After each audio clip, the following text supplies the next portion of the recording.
আমার ভাইরালের আনন্দ আসেনি মনের মধ্যে। আমার আসলে নিরপেক্ষ উপস্থাপক হিসেবে সত্যটা বের করে নিয়ে আসার একটা চেষ্টা থাকে। বুদ্ধিবৃত্তিক জায়গা থেকে যথেষ্ট সাউন্ড এবং পড়াশোনা করে বসি চেয়ারে। আমার আসলে কোনো কিছু হারানোর ভয় নেই যে চাকরি চলে যাবে, পরের সাথে আমাকে ডাকবে না। আমার মনে হয় আপনি দেখেছেন এটা। এই সমসাময়িক যতগুলো বিষয় নিয়ে আলোচনা হবে সেখানে আপনার নামটা ঘুরে ফিরে আসবে, তাই না? এটা একটা অসাধারণ মোমেন্ট ছিল বাংলাদেশের যে আন্দোলনটা চলছিল এই সময়টাতে, সেই আন্দোলনটাকে অন্যরকম একটা পালস দেবার জন্য। দর্শক আসলে কেন টেলিভিশনের সামনে বসেন? তারা তার প্রশ্নটার উত্তর জানতে চান। তার মানে আমি ওইখানে তার প্রতিনিধি জনগণের। আপনি কোনো ইনসিকিউর ফিল করেছিলেন?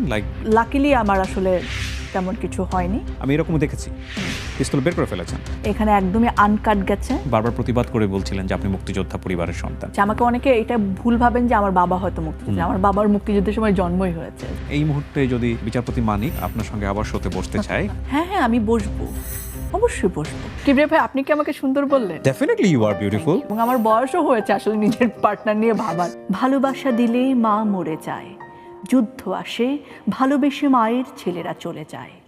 আমি আমার ভাইয়ের কথা বলছি। আসসালামু আলাইকুম প্রিয় দর্শক, আপনাদের সবাইকে আমন্ত্রণ জানাচ্ছি all time milk bread presents the RJ Kibria শোতে। আমি কিবরিয়া আপনাদের সঙ্গে রয়েছি এবং আপনারা দেখছেন নেক্সাস টেলিভিশন। আজকে যাকে নিয়ে আমার অনুষ্ঠান তাকে চিনিয়ে দিতে হবে না। বাংলাদেশের প্রতিটি মানুষ যারা টেলিভিশনের পর্দায় চোখ রেখেছেন, সোশ্যাল মিডিয়াতে আছেন, তারা ইতিমধ্যেই তাকে চিনে গিয়েছেন। আমি অনুষ্ঠানটা আসলে শুরু করব কিভাবে এটা নিয়ে একটু ভাবছিলাম এবং ভাবার এক পর্যায়ে মনে হলো পৃথিবীতে বা আমরা যে কমিউনিটিতে বসবাস করি সেখানে কখনো কখনো কিছু গোল্ডেন মোমেন্টের জন্ম হয় এবং সেই গোল্ডেন মোমেন্টে যে সাহসের প্রয়োজন হয় সেই সাহসটুকু দেখানোর সৌভাগ্য সবার হয় না। কিছু কিছু মানুষ হয়তো পরিকল্পিতভাবে কিংবা সৃষ্টিকর্তার সহায়তায় সেই সাহসটুকু দেখিয়ে ফেলেন এবং তারা ইতিহাসের সাক্ষী হয়ে যান। তো আজকে যাকে নিয়ে আমি আমার এই অনুষ্ঠানটা সাজিয়েছি তিনি তেমনই একজন। দীপ্তি, আমি খুবই ধন্যবাদ এবং খুব প্রাউড ফিল করছি আপনাকে আমার অনুষ্ঠানে পেয়ে, কারণ আপনিও প্রেজেন্টার, আমিও একজন প্রেজেন্টার। ধন্যবাদ কিবরিয়া ভাই আমাকে আমন্ত্রণ জানানোর জন্য। আর কি সুন্দর ইন্ট্রো দিলেন আপনি। আমি চিন্তা করছিলাম মানে আপনি কত লাকি, কত সৌভাগ্যবান। এই সাহসটা হয়তো আমাদের সবার মধ্যেই ছিল, কিন্তু আমরা অনেকে এক্সপ্রেস করতে পারিনি। হ্যাঁ, এবং এমন একজন ব্যক্তির সঙ্গে আপনার এটা হয়ে গেল। মানে আমি যেহেতু টেলিভিশনে কাজ করি, আমি চিন্তা করছিলাম আপনার সামনে প্রডিউসার ছিল, ক্যামেরাম্যান ছিল, পুরো সেটটা ছিল। আমরা ইনিশিয়ালি তাদেরকেই দেখি, এরপর ব্যাক অফ দ্য মাইন্ডে থাকে পুরো দেশ দেখছে, রাইট? সো আমাদের প্রথম ভয়ের জায়গাটা ওটাই হয় যে আমার টকব্যাকে কে কী বলছে, রাইট? আমার সেটের সামনে কে কী বলছে। যেই গেস্টকে আমি ডিল করছি সেখানেও টেলিভিশনে কিছু পলিসি থাকে, তাদের সাথে আমার কতটুকু আমি যেতে পারবো, কতটুকু যেতে পারবো না। অ্যাপার্ট ফ্রম অল দিস, আপনি যেই কাজটা করলেন, সাহসী প্রশ্নগুলো করলেন, এইটা সবাই পারে না। কারণ আমার তো 14 বছরের এক্সপেরিয়েন্স টেলিভিশনে, স্টিল আমি টেলিভিশনে করছি, রেডিওতে করছি, সোশ্যাল মিডিয়াতে করছি। সো সেদিক থেকে ভাবছিলাম যে এত বড় একটা গৌরবোজ্জ্বল ঘটনা বাংলাদেশে ঘটে গেল, এই সমসাময়িক যতগুলো বিষয় নিয়ে আলোচনা হবে সেখানে আপনার নামটা ঘুরে ফিরে আসবে, তাই না? এবং আপনার সঙ্গে আরও একজন প্রেজেন্টারের কথা বলতে হবে যমুনা টেলিভিশনের, রাইট নাও আমি মনে করতে পারছি না, উনি মুগ্ধর পানি নেওয়ার ব্যাপার নিয়ে একটা টক শোতে করেছে। হ্যাঁ, শি ওয়াজ ফ্যাবুলাস। নিকল না, নিটল। ওকে, অনেক ভালো করেন এবং খুব ভালো হয়েছে। সো দীপ্তি, কেমন উপভোগ করছেন আজকের বাংলাদেশ? অবশ্যই ভালো। বাংলাদেশের অধিকাংশ জনগণ, আমি বলবো 90%, আমরা যদি এখনকার মানুষের উচ্ছ্বাসটাকেও যদি আমি ধরি, আন্দোলনের ডেফিনেটলি সবাই ছিলেন না সক্রিয়, কিন্তু এখনকার মানুষের উচ্ছ্বাস গুণে যদি ধরি, তার মানে এই বাংলাদেশটা অনেক মানুষ চেয়েছিলেন। তাহলে বেশিরভাগ মানুষের চাওয়া যখন সফল হয় তখন তো আমাদের ভালোই লাগে, রাইট?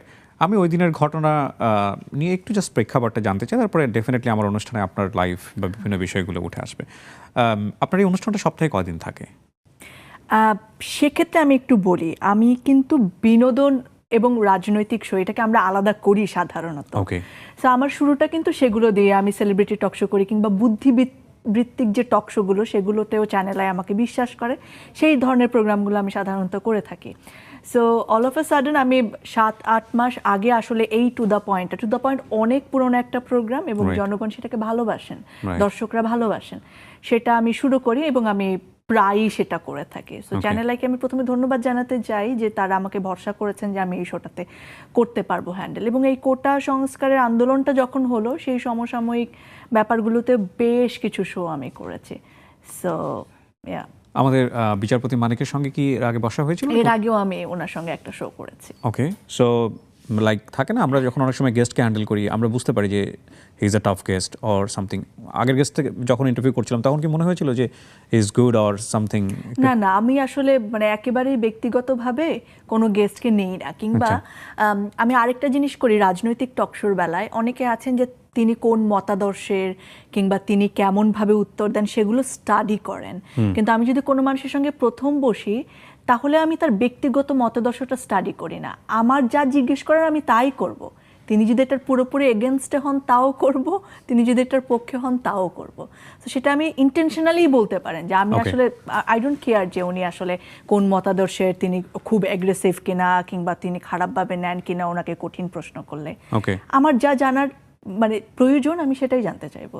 ওকে, সো আপনি আপনার জায়গাটা খুব স্ট্রিক্ট ছিলেন যে ফাইন, আমি এগুলো পার্সোনালি নিচ্ছি না, আমি আমার দায়িত্ব যেটা সেটাই আমি ঠিকমতো পালন করব। এবং ওইখানে যখন বসি কিবরিয়া ভাই, স্পেশালি যখন আমি রাজনৈতিক শোতে বসি কিংবা সমসাময়িক কোনো ইস্যুতে বসি, দর্শক আসলে কেন টেলিভিশনের সামনে বসেন, তারা তার প্রশ্নটার উত্তর জানতে চান। কারণ আমাদের যে মেইন স্ট্রিম মিডিয়া এখনো, যেমন এই টেলিভিশন, আমি কিন্তু টেলিভিশনের সামনে যে দর্শক আছেন তার কথাটা শুনছি না, আপনি শুনতে পাচ্ছেন না, যেটা সোশ্যাল মিডিয়াতে হয়, তারা কমেন্ট করছেন কিংবা লাইভে গেলে হয়।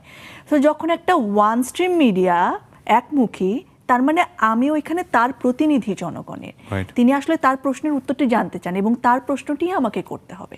সেখানে আমি তো পক্ষপাত যদি আমি করি তার মানে আমি আমার প্রফেশনের প্রতি সৎ থাকলাম। ফাইন, ইভালুয়েটিভ পার্সপেক্টিভ থেকে ইউ আর রাইট। জীবনের সাথে চলে নিশ্চিন্তে খান স্বাস্থ্যকর অল টাইম পান, অল টাইম হেলদি লাইফ। শোটা যখন চলছিল এক পর্যায়ে গিয়ে আমরা দেখলাম যে এরকম একটা ঘটনা ঘটে গেল। তো গেস করতে পারছিলেন রাইট আগে থেকে এই বিষয়টা এরকম হতে পারে বা এরকম একটা কিছু হতে পারে? একদমই না, খুব স্পন্টেনিয়াসলি হয়ে গেছে বিষয়টা। হ্যাঁ, মানে আপনারা যেমন দেখেছেন তেমনই আসলে ব্যাপারটা যেহেতু অ্যাজ লাইভ গিয়েছে, সো এখানে একদমই আনকাট গেছে ব্যাপারটা। আপনারা যা দেখেছেন সেখানে তাই হয়েছে, এর আগেও কিছু নেই, পরেও। মাঝখানে কোনো ব্রেক ছিল না? না, কোনো ব্রেক। একটানা অনুষ্ঠান শেষ হয়ে গেছে? ওকে, তার মানে শেষ হওয়ার পরে যে আমরা ক্লিপটা ভাইরাল হলো পরে বেশ কয়েকটা, সেটা আফটার মানে কাট হয়ে গেছে অনুষ্ঠানটা। ওকে, হ্যাঁ সেটাই বলছি আমরা, শেষ হওয়ার পরে ভাইরাল হলো। তো একটা হচ্ছে যে একটা পার্ট আগে ভাইরাল হলো এবং তারপরে ওই যে আগুনে পেট্রোল বা ঘি ঢালার মতো সেকেন্ড পার্টটা ভাইরাল হলো, যেটা আমরা দেখলাম। আমি জানি না ওইটা কিভাবে পাবলিশ হয়েছে নাকি, আমি অত এটা নিয়ে মাথাও ঘামাইনি আসলে কি হচ্ছে না। রিসেন্টলি বোধহয় আপনাকে উনি সরি বলে একটা চিঠি, ওনাকে একটা লিগ্যাল নোটিশ দেওয়া হয়েছিল একটি ফার্মের পক্ষ থেকে যারা মানবাধিকার এবং তারা কি আপনার সঙ্গে যোগাযোগ করেছিলেন? তারা আমাকে বলেছিলেন তারা করতে চান। আমি বলেছি যে এটা আসলে খুব ব্যক্তিগতভাবে আমি নিইনি, আমি তাদেরকে স্পেসিফিক্যালি ক্লিয়ার করেছি এবং তাদের জায়গা থেকে এবং আমার জায়গা থেকে দুটোই ছিল এরকম যে এটা আসলে কোনো ব্যক্তির সাথে খারাপ ব্যবহার করছে সেটার থেকেও বড় গিয়ে এরকম আচরণ যেন কোনো টকশোতে না হয় বা এরকম সিচুয়েশন যাতে ক্রিয়েট না হয়, ওনারাও সেটা চেয়েছিলেন। এবং যে কোনো একটা টকশোতে আসলে এরকম আমরা অনেক সময় দেখেছি যে অশোভন পরিস্থিতির তৈরি হচ্ছে, কখনো উপস্থাপকও জড়িয়ে যাচ্ছেন, কখনো উপস্থাপক জড়াচ্ছেন না, হয়তো দুই অতিথির মধ্যেই হচ্ছে, কিন্তু এটা তো আসলে হওয়ার কথা না। আমি জানি না কেন বাংলাদেশের রাজনৈতিক টকশো মানেই এরকম একটা সিচুয়েশন হবে, এটা এক্সপেক্টেড থাকে না, হলে বরং সেটাকে পানসা। বাংলাদেশ না, কিন্তু ইন্ডিয়া পাকিস্তানের ক্ষেত্রে আমরা একই জিনিস দেখি। হ্যাঁ, আমার এরকম আছে ক্লিপ যে পিস্তল বের করে ফেলেছে পকেট থেকে, এরকম ক্লিপ আমি দেখেছি। আমি ডিটেইলি আপনি দেখেননি, আমি হয়তো আপনার সঙ্গে আমার অ্যাড নাই, থাকলে পাঠিয়ে দিব, আমি এরকমও দেখেছি পিস্তল বের করে ফেলেছেন। এবং তাহলে বলেন এটা তো হওয়ার কথা ছিল না, তার মানে এটা কোনো একটা স্ট্রাকচার থাকা দরকার। সেই জায়গা থেকে আমার মনে হচ্ছে তারা যদি করতে চান তারা করতে পারেন এবং তারা সেই লিগ্যাল নোটিশটি তারা দিয়েছিলেন যে জনগণের কাছেও, এটা স্পেসিফিক্যালি একটা ধারা ছিল কিন্তু, যে তারা বলেছেন যে জনগণের কাছে ক্ষমা চাইতে হবে।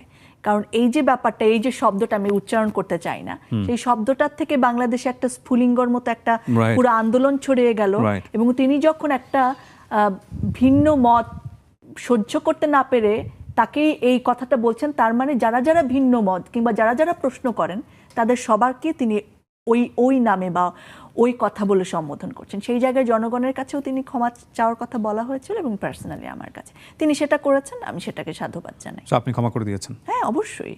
ঘৃণা বা ক্ষোভ, হিংসা পুষে রাখার পক্ষে তো আমি একদম নই। না, ডেফিনেটলি না, আমরা এটাকে অ্যাপ্রিশিয়েট করি না। আপনি যেহেতু মানে ভিউয়ার্সদের কথা বললেন, ওই জায়গাটা থেকেই আসলে আমাদেরও কিছু কোয়ারি থাকতে পারে। যেমন ধরেন ক্লিপটা সেকেন্ড পর্যায়ে যখন ভাইরাল হলো, মানে দেখে যেহেতু ফেলেছি সেহেতু জিজ্ঞাসা করা, আপনি চাইলে অ্যাভয়েড করতে পারেন প্রশ্ন, যে উনি আপনাকে যেভাবে অ্যাটাকিংলি বারবার এটা রিপিট করছেন, ওই সময়টাতে আপনি চুপচাপ বসে মানে প্রতিবাদ করলেন, লাইক আমি নিজেও একটা ফেসবুকে স্ট্যাটাস দিয়েছিলাম, আমার স্টিল আছে ওটা দেখার পরে। হ্যাঁ, আমি নিজেকে দেখেছি ইব্রিয়া ভাই, নিজে আপনার কন্ট্রোল করা is extremely difficult, extremely difficult. And what was মানে আপনার প্রতিষ্ঠানের রোলটা কী ছিল ওই সময়টাতে? মানে আমরা তো সেটা দেখতেই পাচ্ছিলাম অনেক সময়টাতে যে যারা টকব্যাক লাগান বা সারাউন্ডিংস, ওরা কতটুকু সাপোর্ট করছিল আপনাকে, নাকি ওনারাও হতভম্ব হয়ে গেছেন বিষয়টা নিয়ে? হ্যাঁ, সেটাই আসলে মানে আপনারা যতটুক দেখেছেন আমি চাইবো যে ততটুকের মধ্যেই থাকুক, এর পেছনের গল্পটা অত মানে না আসাই উচিত আমার মনে হয়। আপনারাও তো মানে যা দেখার কথা না সেটা পর্যন্ত দেখে ফেলেছেন আসলে। না, কিন্তু এই আচরণগুলো আসলে মানে যদি কোনো মানুষের মধ্যে থাকে, তাকেও ইনভাইট না করার জন্য আমরা দেখেছি যে লয়ারদের পক্ষ থেকে একটা বিবৃতি দেওয়া হলো কিছুদিন আগে যে টকশোতে তাদেরকেই ইনভাইট করা উচিত যে যারা আসলে মেন্টাল স্ট্যাবিলিটির মধ্যে আছেন। উনি কিন্তু ওনার আপনার যে লিগ্যাল নোটিসের অ্যান্সারে কিন্তু উনি বলেছেন হাইপার টেনশনের রোগী, উনি হেঁটে গিয়েছেন, তারপরে ওনার সুগার বেশি বেড়ে গিয়েছে, দেন হি অ্যাক্ট লাইক দিস। তো এরপরে নিজের জীবনে কোনো পরিবর্তন আসলো? লাইক সবাই তো আপনাকে চেনে এখন, জানে। কি পরিবর্তন আর, কাজ তো আমি অনেক দিন থেকে করি। লাইক আমি যত জানি আপনি স্টুডেন্ট এখন, জগন্নাথে পড়াশোনা করছেন সম্ভবত সেকেন্ড ইয়ারে, রাইট? আমি তো উপস্থাপনা করি ক্লাস 8 থেকে। ফাইন, বাট এটা তো মানে আপনি স্কুলিংও ছিলেন, এটা তো আগ্নেয়গিরি হয়ে গেল না, রাইট? তো সেই জায়গা থেকে কি হয়, ক্লাসমেটদের সঙ্গে দেখা হলে বা সারাউন্ডিং দেখা? আমার তো এরপরে ইউনিভার্সিটি বন্ধ, খুলবে রিসেন্ট। সো ফ্রেন্ড সার্কেলে বা ফ্যামিলি সার্কেলে কি হলো, মানে একটা অন্যরকম পরিচিতি চলে আসার কথা না? ওই সময়টা তো খুব টাফ কিবরিয়া ভাই, যারা ওই সময়টায় এই ধরনের জায়গায় বসেছেন তারা জানেন যে একটা মিনিমাম যুক্তির কথা বলতে আসলে আপনার কতটা সাহস বুকে নিয়ে আপনাকে বসতে হয়েছে, সেটা দিয়ে আমি স্টার্ট করেছি, রাইট? কতগুলো ফোন কল আপনাকে হ্যান্ডেল করতে হবে, কিংবা কতগুলো ব্যাকআপ যে না না না এরকম সহ্য করতে হবে। এইটাতে আমি যেতেই চাচ্ছি না, এটা সবাই জানে আসলে যে ওই সময়কার পরিস্থিতিটা আসলে কি ছিল। এখন যদি আমি দাঁড়িয়ে বলি এই যুক্তির কথাটা বলা খুব একটা সাহসের কিছু না। এই মিনিমাম যুক্তির কথাটা সবাই বলবো কেন আবু সাইদকে গুলি করলে, যে কেউ বলতে পারেন। ওই সময়ে দাঁড়িয়ে যখন ইন্টারনেটটাও বন্ধ হওয়ার আগে শুট এটা কিন্তু, এবং ইন্টারনেটটা খোলার পরে আমি আসলে জানতামও না এটা এত মানুষ দেখেছেন। আমি সোশ্যাল মিডিয়াতে ছিলাম না, আমাকে অনেক ফোন কলসের পর আমি দেখলাম যে এটা নিয়ে অনেক মাতামাতি হচ্ছে। তো সেই জায়গায় দাঁড়িয়ে এটা বলা আসলে। আপনি কোনো ইনসিকিউর ফিল করেছিলেন লাইক ওই সমসাময়িক সময়টাতে? অ্যাবসলিউটলি, এটা খুব স্বাভাবিকভাবে। কিন্তু লাকিলি আমার আসলে তেমন কিছু হয়নি, কিন্তু অবশ্যই আমাকে যথেষ্ট সাবধানতা অবলম্বন করতে হয়েছে, স্পেশাল সিকিউরিটির মধ্যে থাকতে হয়েছে। ওকে, আমরা একটু এবার আমাদের অনুষ্ঠানের ধরন, ডেফিনেটলি আমরা যে বিষয়গুলো নিয়ে আসতে চাইতাম সেটা আমরা কিছুটা টাচ করেছি, আরও হয়তো এই প্রসঙ্গে কথা বলবো, কিন্তু একটু আপনার পরিবার সম্পর্কেও জানতে চাই, অনুষ্ঠানের রেশ ধরেই জানতে চাই। আপনি বারবার প্রতিবাদ করে বলছিলেন যে আপনি মুক্তিযোদ্ধা পরিবারের সন্তান, রাইট? সো আমরা একটু পেছন থেকে আসতে চাই, আপনার পরিবার নিয়ে যদি কিছু বলার থাকে, শৈশবটা কেমন ছিল, সবকিছু মিলিয়ে। মুক্তিযোদ্ধা পরিবারের সন্তান বলেছে, আমাকে অনেকে এটা ভুল ভাবেন যে আমার বাবা হয়তো মুক্তিযোদ্ধা। আমার বাবার মুক্তিযুদ্ধের সময় জন্মই হয়েছে। আমার দাদা মুক্তিযোদ্ধা ছিলেন, এবং ওই সময়কার আমার পরিবারের অন্য সদস্য, দাদার ভাইরা সবাই মুক্তিযোদ্ধা ছিলেন। ইনফ্যাক্ট আমার দাদা মুক্তিযুদ্ধের সংগঠক ছিলেন ওই এলাকায়, তার নেতৃত্বে পুলিশ ফাঁড়িতে ওরা অভিযান চালিয়ে অস্ত্র লুট করেছেন, পাকিস্তানি হানাদার বাহিনীর ট্রলারে আক্রমণ করে তারা তাদেরকে বন্দী করেছেন, অস্ত্র, এরকম অনেক গল্প আমি শুনেছি। এবং একটা সময় এই গল্পগুলোও কিন্তু আমার জানা যে আমার দাদা সেই সময় যখন সার্টিফিকেট বিতরণ শুরু হলো, যে সার্টিফিকেট দেওয়া হবে, সরকার গঠন হলো নতুন, তখন তিনি দেখলেন, তিনি তো লিস্ট করছেন যে কাকে কাকে তিনি, কাউকে ইন্ডিয়া পাঠিয়েছেন, কাউকে এখানে যুদ্ধ করেছেন, বাহিনী করেছেন। সো ওই সময় তিনি দেখলেন যে এমন অনেক মানুষ, তখনও তো রাজনীতি শুরু হয়ে গেছে, আসলে দল ভারী করার ব্যাপার হয়ে গেছে। ইনফ্যাক্ট যারা স্বাধীনতার পক্ষের শক্তি হয়ে হয়তো ক্ষমতায় গেছেন, তারাও দল ভারী করার জন্য এমন সব মানুষকে স্বীকৃতি দিচ্ছেন মুক্তিযোদ্ধার, যারা আসলে রাজাকারের ভূমিকা পালন করেছে, যারা বিরোধিতা করেছে। তখন আমার দাদা তার নিজের সার্টিফিকেটটা ওইখানে ছিঁড়ে ফেলে চলে এসেছিলেন, এবং ওইগুলা নিয়ে আর কখনো কোনো কথা বলেননি, কোনো সুবিধা নেওয়ার চেষ্টা করেননি, পরবর্তীতেও কিছু করেননি। তো এই গল্পগুলো আমার আসলে সব শোনা।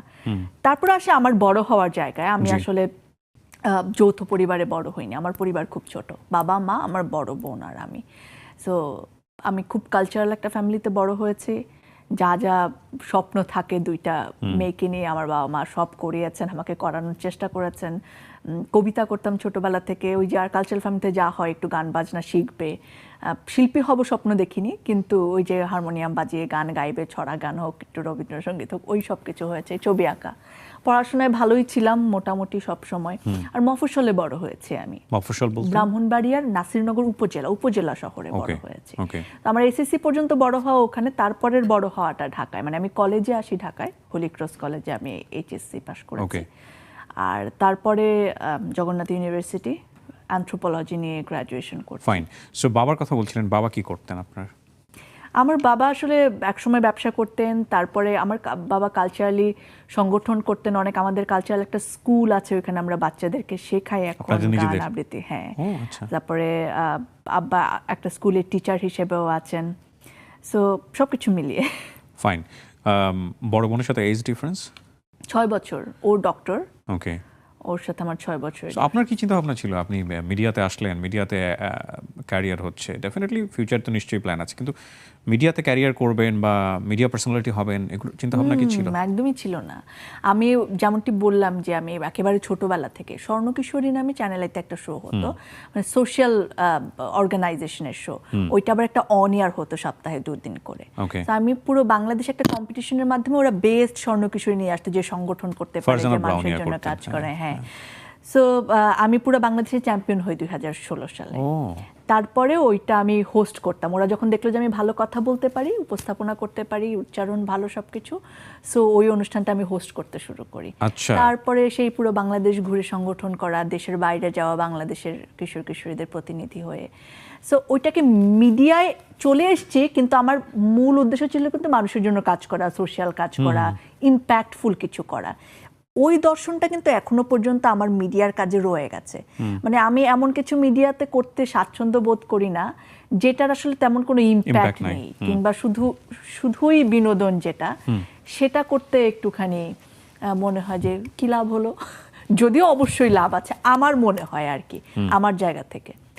সো এখন আমি সেটা করছি, ভবিষ্যতেও সেটা করতে চাইবো। মিডিয়া দিয়ে যদি আমি কোনো ভূমিকা রাখতে পারি সমাজে কিংবা আমার কাজের জায়গায় মানুষের জন্য, সেই চেষ্টাটা আমার থাকবে। সো মিডিয়াকে আসলে মিডিয়া হিসেবে আমার কখনোই নেওয়া হয়নি, এখনো মনে হয় না যে মিডিয়া যে গ্ল্যামার হবে, অনেক অনেক মানুষ চিনতে হবে, সেই জায়গাটা আমার কখনো ছিল না। জীবনের সাথে চলে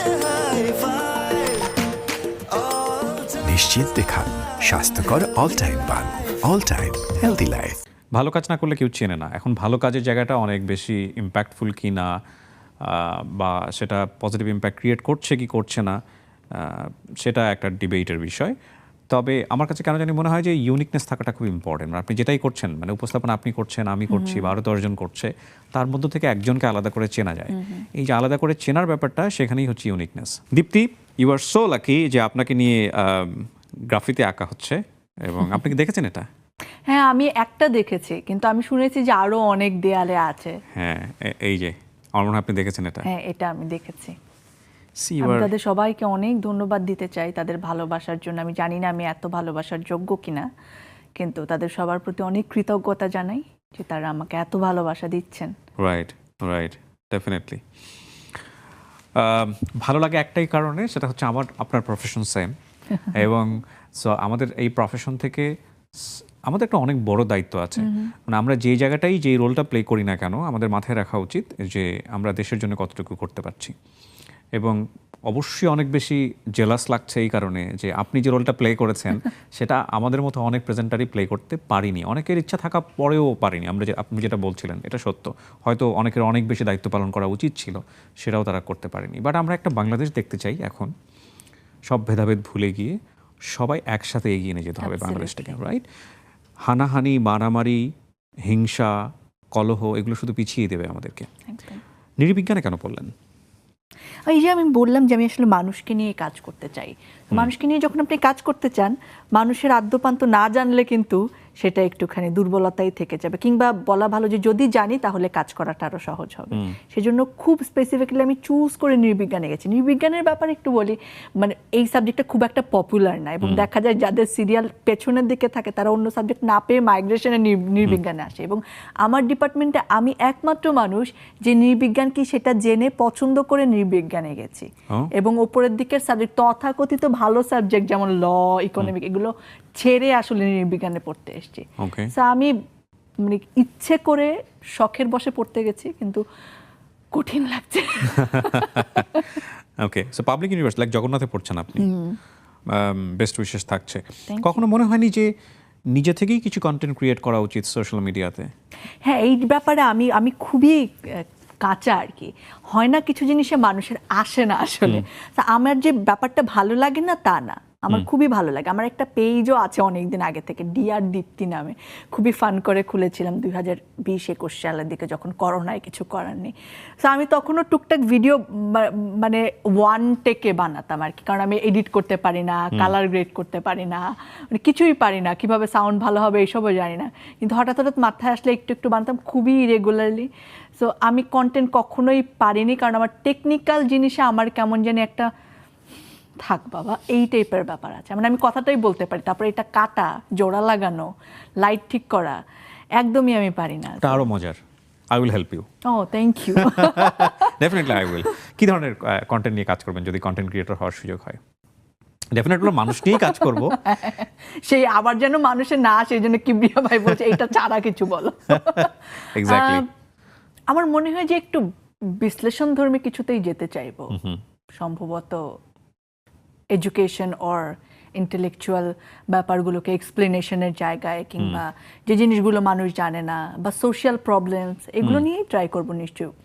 এন্টারটেনমেন্ট কন্টেন্ট পারবো না মনে হয়, এটার জন্য অনেক বেশি এনার্জি এবং আরো ট্যালেন্টের দরকার হয় বলে আমার মনে হয়। এন্টারটেইনমেন্ট ব্যাপারটাকে আমরা যেভাবে কোন একটা জায়গায় ক্যাটাগরাইজ করি বা আমরা স্পেশালাইজড করি, আমার মনে হয় বিষয়টা এখন ওই পর্যায়ে নেই। তা বটে, কিবরিয়া ভাই পলিটিক্সের মধ্যে এন্টারটেইনমেন্ট আছে, প্রচুর এন্টারটেইনমেন্ট আছে। আমি সেটাই বলছিলাম যে একটা মানুষ যদি এটা দেখে আনন্দ পায় সেটাই তো এন্টারটেইনমেন্ট, রাইট রাইট। বিশেষ করে আপনি যে কাজটা করেন ওটা আমার কাছে খুব কঠিন কাজ মনে হয়। দুপাশে দুইজন পলিটিশিয়ান বসে আছে, ঝানু পলিটিশিয়ান, তারা প্রয়োজনে প্রচুর মিথ্যা বলেন। সরি টু সে, আমার কাছে, আমি একজন দর্শক হিসেবে বলছি, প্রয়োজনে সত্য বলেন, এবং একজন নিরপেক্ষ উপস্থাপক হিসেবে সত্যটা বের করে নিয়ে আসার একটা চেষ্টা থাকে। অনেক সময় মনে হয় না যে এই প্রশ্নটা আমি কি করব না কি করব না, আমার চ্যানেল থেকে কি ভাববে। আবার অনেক সময় দেখা যায় না যে কিভাবে কি অ্যান্সার আসবে, এরকম চিন্তা ভাবনা আসে না অনেক সময়? চিন্তা তো আসে, সবসময় সেটাকে প্রশ্রয় দিয়ে বলবো না, চিন্তা তো অবশ্যই আসে। তো সেক্ষেত্রে কি হয়, প্রশ্ন করে ফেলেন? ডিপেন্ডস অ্যাকচুয়ালি, যদি এদিকে পাল্লাটা ভারী হয়। আমরা অনেক প্রেজেন্টারকে দেখেছি, আমাদের দর্শক অনেকেই বলেন বেহায়া, অনেকেই বলেন নির্লজ্জ, অনেকেই অনেক ধরনের ব্র্যান্ডিং বা ইমেজ পেয়েছেন। তো সেটা তারা ওইভাবে নিজেকে উপস্থাপন করেছেন বলেই পেয়েছেন। আপনি যেহেতু কাজ করেন, আপনার নিজেরও একটা ইডিওলজি আছে যে আমাকে মানুষ এইভাবে দেখুক, আমাকে মানুষ এইভাবে চিনুক। আমি আসলে ওই কোর জায়গাটা জানতে চাচ্ছি। ওই যে মানে যেভাবে এখন দেখছে আমি সেটাই চেয়েছিলাম, আলহামদুলিল্লাহ। আমি যেভাবে নিজেকে দেখতে চেয়েছিলাম মানুষের মনে, আমি সেভাবেই দেখছি।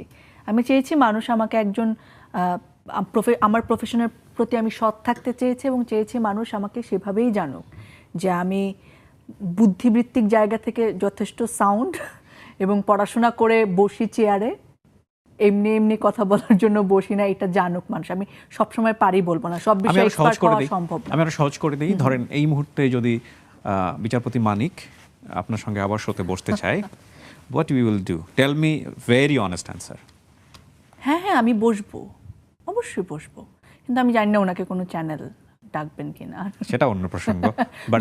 যদি এমন সিচুয়েশন হয় বসবো কিনা, অবশ্যই বসবো, এবং আমার যা প্রশ্ন করার আমি তাই করবো, এবং আপনি রেসপেক্টফুলি শুরু করবেন।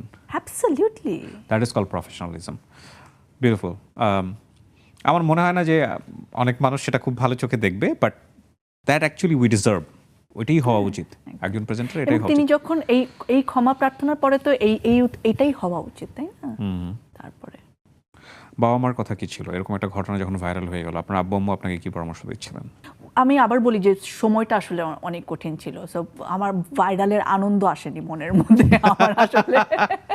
এবং ভাইরাল জিনিসটা নিয়ে আমি খুব এক্সাইটেড মানে কখনোই থাকি না, থাকলে হয়তো আরো আগেই চেষ্টা করতাম এমন কিছু করতে যেটা আসলে ভাইরাল হয়, তাই না?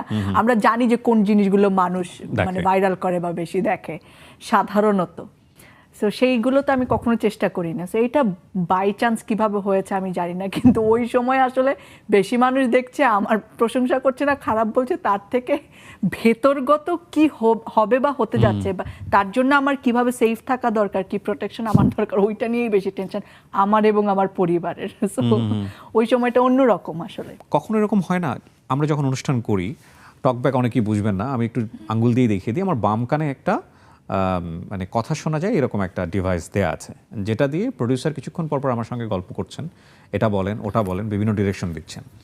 এবং এটাই নিয়ম টেলিভিশন অনুষ্ঠান করার ক্ষেত্রে। যদিও আমার সোশ্যাল মিডিয়া কন্টেন্টগুলোর ক্ষেত্রে আমি রাজা, আমি যা বলবো আমি ঠিক করি। সো এই প্রশ্নটা আমি আপনাকে করছিলাম যে লাইক যখন গেস্ট আমরা ডিল করি বা আমাদের যখন সামনে কেউ থাকে, তখন পেছন থেকে তো একটা ডিরেকশন সবসময়ই থাকে, এটা বলেন এটা বলেন। সো সেই জায়গা থেকে অনেক সময় মনে হয় না যে সমস্ত কিছু সাইড করে দিয়ে এবার আমাকে আমার মতো করে দাঁড়াইতে হবে? আমি সবসময় তাই করি, কখনো না, সবসময় তাই করি। সো এই ক্ষেত্রে অনেক সময় ডিবেট তৈরি হয়ে যায় না আফটার প্রোগ্রাম, যে দেখা গেল প্রডিউসারের সঙ্গে, না তোমাকে তো বলি না এটা বলার জন্য, তুমি এটা কেন করলা, কি করলা? সেই জায়গায় যেটা আপনি শুরুতে একটা কথা বলছিলেন আর কিবরিয়া ভাই, আমি ওইটা নিতে চাই যে ওই মানুষটা আলাদা এবং আমি আলাদা। সেই জায়গায় আমি আসলে মানে সেন্সর কাজ করে আমার মাথার মধ্যে, আমি যে তার কোনো কথা শুনি না তা কিন্তু না, যে কথাটা আমার মনে হয় শোনা সেটা আমি আমার মতো করে বলি।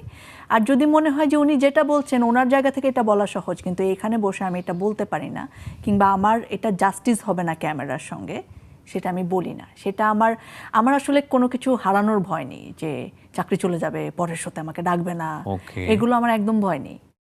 আমার মনে হয় যে এটা লাস্ট শো হলে লাস্ট, কিন্তু আমি তো আমার যেটা ঠিক মনে হবে আমি এটা এখানে বসে সেটাই করব। ফাইন। আমার মনে হয় দর্শক, আমি আসলে একটা জিনিস আপনাদেরকে বোঝাতে চেয়েছি, যে মোমেন্টার ক্রিয়েট হয়েছে চ্যানেল আইয়ের এই টক শোকে ঘিরে, এটা একটা অসাধারণ মোমেন্ট ছিল। বাংলাদেশের যে আন্দোলনটা চলছিল এই সময়টাতে, সে আন্দোলনটাকে অন্যরকম একটা পালস দেবার জন্য। কিন্তু আমার এই ফুটেজটা দেখে একটা জিনিস মনে হয়েছে যে দীপ্তি এখানে একাই একজন সৈনিক, এবং সে নিজের স্বাধীন চিন্তা নিয়ে দাঁড়িয়ে গেছে। এটা আমি ভাবে বলতে চাই যে আমার দীর্ঘদিনের কাজের অভিজ্ঞতা থেকে, যেহেতু আমি নিজেও একজন উপস্থাপক, টেলিভিশন রেডিও সমস্ত মাধ্যমে কাজ করেছি, এবং আমার কাছে মনে হয়েছে যে এটা সে যেটা করেছে, এবং সেটা সে কারো কথা চিন্তা করেনি, সে নিজের কথা চিন্তা করেছে এবং বাংলাদেশের কথা চিন্তা করেছে। Maybe I am wrong, but এটা আমার মনে হলো, আমি আপনাকে বললাম এবং অনুষ্ঠানের সামনে এসে বললাম, এবং সেটার জন্য আমি আপনাকে স্যালুট দিই, কারণ সবার এটা সুযোগ, সবার এটা সুযোগ থাকে না, এবং সবাই এই গাছটা দেখাতেও পারে না।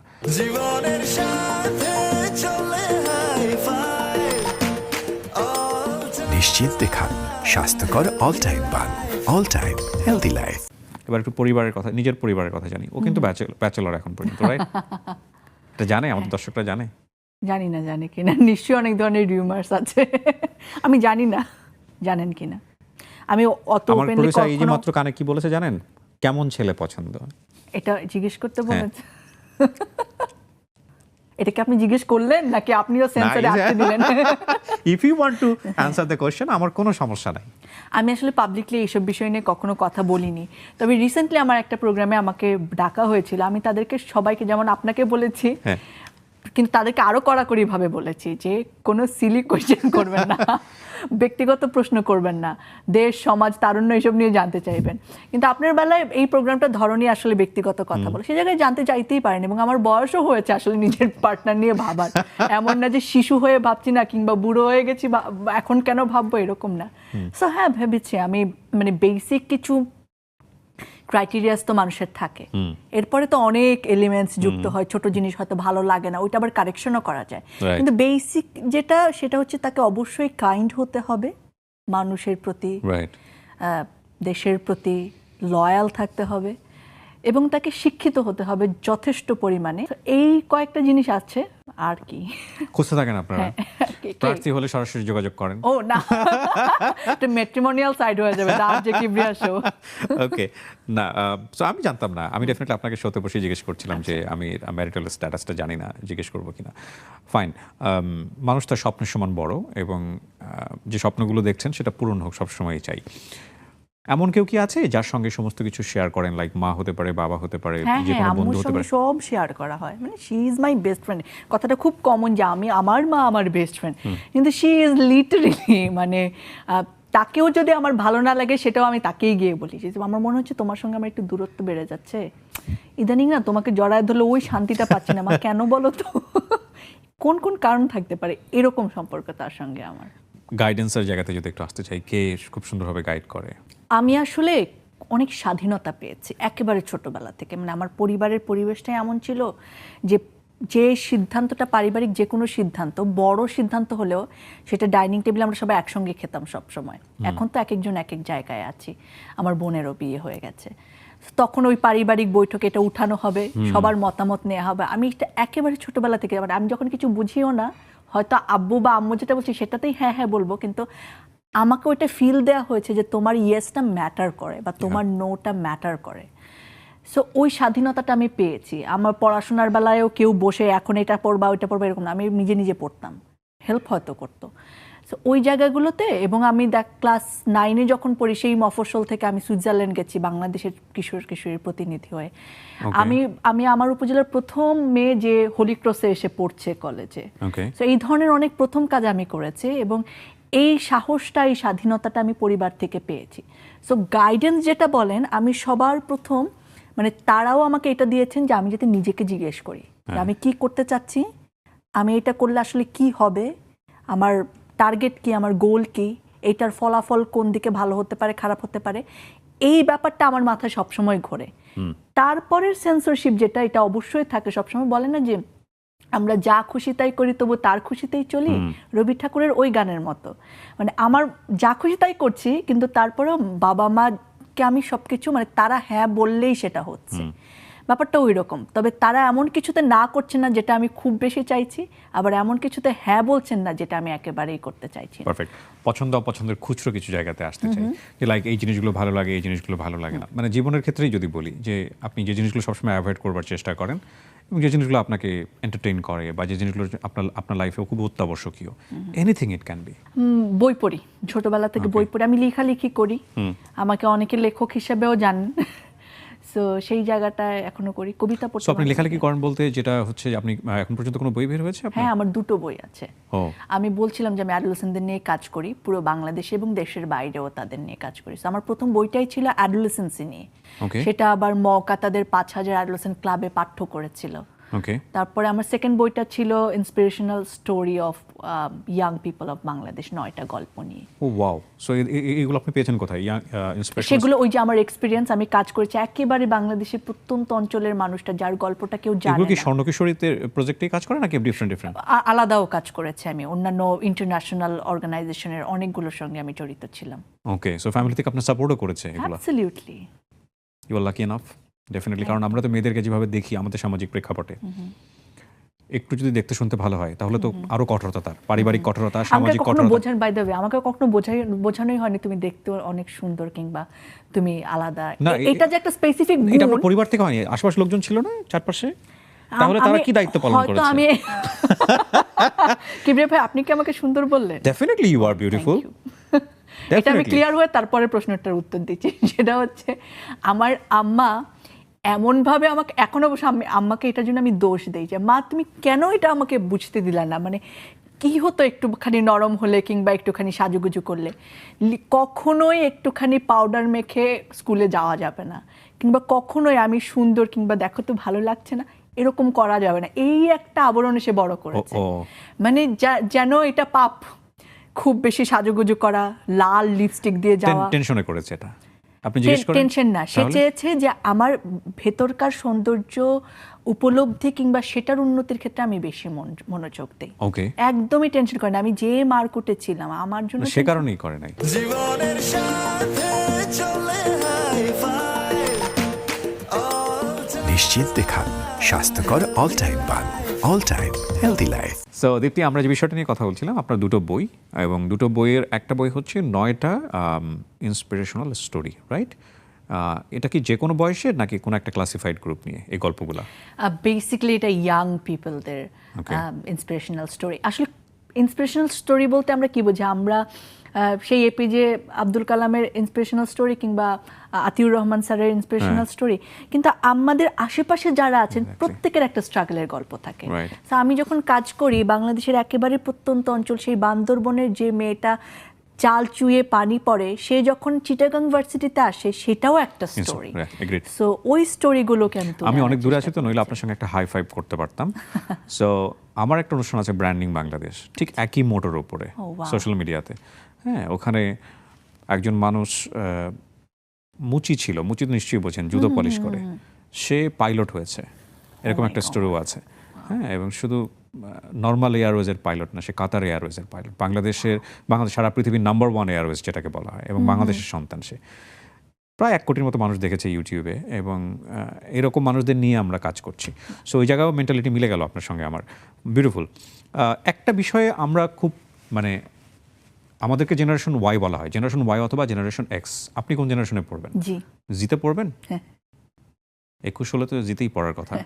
সো আপনাদের সাথে আমাদের একটা মানে এটাকে বলা যেতে পারে হিংসা ঠিক বলবো, নাকি একটা জেলাসি বলি, হ্যাঁ, জেলাসির একটা ব্যাপার আছে। লাইক আপনারা 20-21 বছরে যে পরিমাণ অ্যাডভান্স এবং যেই পরিমাণ গিফটেড এই চতুর্পাশের জিনিস দিয়ে, আমাদের সময় এরকম থাকলে তো আমরা না জেনে আরো কত কি করে ফেলতাম। এই জায়গাটা একটা কিবরিয়া জেলাসি। ভাই, এখানে ওই যে আমাদের জেনারেশন গ্যাপের একটু দ্বিমত থাকে, সেখানে আমি বলবো যে রিস্ক ফ্যাক্টরও কিন্তু আমাদের এখানে অনেক বেশি। Agreed. এবং রাস্তা হারিয়ে যাওয়ার এই যে ইন্টারনেটের দুনিয়া আমার চোখের সামনে এত কিছু এনে দিচ্ছে, যেখান থেকে আসলে আমি কি নেব সেটা খুঁজে বের করাটা ভেরি ভেরি টাফ।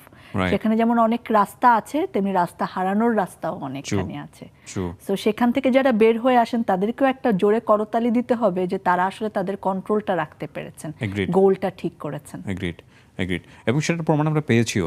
আমরা কিন্তু বাংলাদেশে এরকম একটা ঘটনা ঘটার আগ পর্যন্ত এই জেনারেশন নিয়ে খুব একটা আশাবাদী ছিলাম না। এরা কি না, করে সারাদিন? একদম। আমি নিজেও আমার জেনারেশন নিয়ে হতাশ। আমার বন্ধুরা সব বিদেশ চলে যেতে চায়, কি করবে না করবে, মানে সারাদিন ফোন টিপে। এটা তো আপনারাও বলেন, আমি নিজেও বলি, কি সারাদিন দেখতেছি রিলস সামনে আসতেছে আর স্ক্রল করে যাচ্ছি। right. সেই জায়গায় আমরা যে এই আন্দোলনে যদি একটা বড় ইম্প্যাক্ট বলেন, আমি বলবো সরকার পতনের থেকেও বড় ইম্প্যাক্ট হচ্ছে আমাদের হোল জেনারেশনটা তার স্বদেশ নিয়ে ভেবেছে, এবং দেশের Exactly. প্রতি তাদের যে একটা কানেকশন, তাদের যে সুনাগরিক হয়ে ওঠার যে একটা প্রক্রিয়া, সেটাকে ত্বরান্বিত করেছে। Agreed.